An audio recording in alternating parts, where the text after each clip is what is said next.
Mostly പിന്നെ അനാർക്കലിയിൽ അതും യാദൃശ്ചികമായിട്ട് കിട്ടിയ ചാൻസാണ്.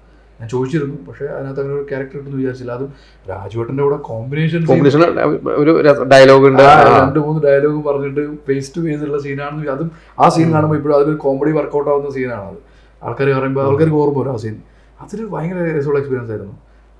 പിന്നെ അതിലിടെ സോങ്സിലൊക്കെ ഉണ്ടായിരുന്നു, സോങ് കൊട്ടിലൊക്കെ ഉണ്ടായിരുന്നു. പിന്നെ ഡൈവിങ്ങിൻ്റെ സീക്വൻസിലുണ്ടായിരുന്നു. ഡൈവിങ് ഞാൻ ചെയ്തിട്ടില്ല, ലക്ഷദ്വീപുകാരനാണെങ്കിൽ പോലും എനിക്ക് ഡൈവിങ്ങിനോട് വലിയ താല്പര്യം ഉണ്ടായിരുന്നില്ല. നീന്തലറിയാം, സ്നോർക്കലിംഗ് ചെയ്തിട്ടുണ്ട്, ഡൈവിങ് ഞാൻ ലൈഫിൽ ചെയ്തിട്ടില്ല. ഞാൻ ആകെ ചെയ്ത ആ ഒരു സിനിമയ്ക്ക് അപ്പോഴാണ് ചെയ്യുന്നത്, അതിന് മുന്നേ ചെയ്തിട്ടില്ല. അതൊരു നല്ല കോമഡി എന്നല്ല, ഒരു ഭയങ്കര എക്സ്പീരിയൻസ് ആയിരുന്നു അത്. രാജുവേട്ടനോട് സംസാരിക്കാൻ പറ്റും, ബിജുവേട്ടനെ കണ്ടു. പിന്നെ അതിന്റെ എനിക്ക് കമൽ സാറിന്റെ 2 സിനിമ ചെയ്തു. പ്രണയമീനുള്ള കടലും വിവേകാനന്ദനും ചെയ്തു. പക്ഷെ വിവേകാനന്ദൻ റീസെന്റ് ആണ് ചെയ്തത്. അതെ അതെ അതെ. അപ്പൊ പ്രണയമീനുകളുടെ പിന്നെയും കുറച്ചും കൂടി ലെങ്തി റോളാണ് കിട്ടിയത്. സിനിമ അധികം ശ്രദ്ധിക്കപ്പെട്ടില്ല എന്നുള്ളത്, പക്ഷെ നല്ല റോളായിരുന്നു. അതെ അതെ അതെ അതെ.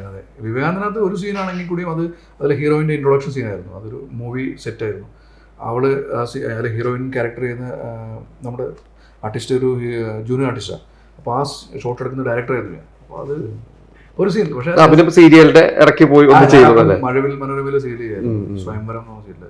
അപ്പോൾ അതുകൊണ്ട് എന്നോട് അതിനകത്ത് വേറെ ക്യാരക്ടർ ഉണ്ടാവുമായിരുന്നു, പക്ഷേ എൻ്റെ ഹെയർ കട്ടൊക്കെ വേണമായിരുന്നു. സീരിയൽ ചെയ്യുമ്പോൾ പിന്നെ ഈ പറഞ്ഞ ലുക്ക് മാറ്റാൻ കുറച്ച് പ്രശ്നമാണ്. അപ്പോൾ അതാണ് ഇപ്പോൾ ഈ ലുക്ക് വെച്ചിട്ടാണ് ഇപ്പോൾ ഞാനിങ്ങനെ കുറച്ച് നാളെ ഇനി